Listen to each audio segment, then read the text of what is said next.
Վարչապետ Նիկոլ Փաշինյանը մասնակցել է քննչական կոմիտեի ծառայողի օրվան նվիրված հանդիսավոր նիստին, շնորհավորել քննիչներին, նշելով, որ կոմիտեն կարևոր դեր ունի պետական անվտանգության և իրավակարգի պահպանման գործում։ Վարչապետը կարևորել է պրոֆեսիոնալիզմը, ընդգծելով կրթության, բարոյականության և խիզախության դերը։ Խիզախությունն ու բարոյականությունն էլ կրթության արդյունք են, ասել է նա։ Փաշինյանը նշել է, որ քննչական համակարգի բարեփոխումները հիմնականում ավարտված են և արդյունքներն արդեն նկատելի են։ Ամփոփելով, վարչապետը կոչ է արել լինել ինքնաքննադատ և պատրաստ առերեսվելու թերություններին։ Նիստի ընթացքում մի շարք ծառայողներ պարգևատրվել են վարչապետի շնորհակալագրերով, հուշամեդալներով և արժեքավոր նվերներով։ Նույն փառաքարի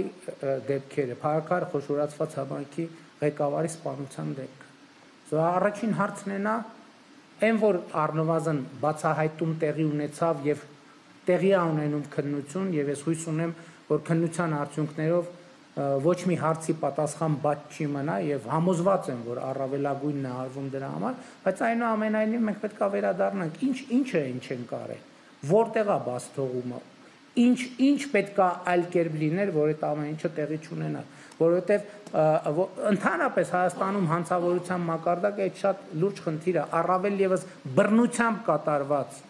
հանցագործությունները, ամեն կրակոց, ամեն քաղաքացի ի վերջո զգում է, որ դա կրակել են իր վրա, որովհետև եթե առաջի տպավորությունը այդպիսին չի, գոնե երկրորդ, երրորդ, չորրորդ ասոցիատիվ տպավորությունը, այսինքն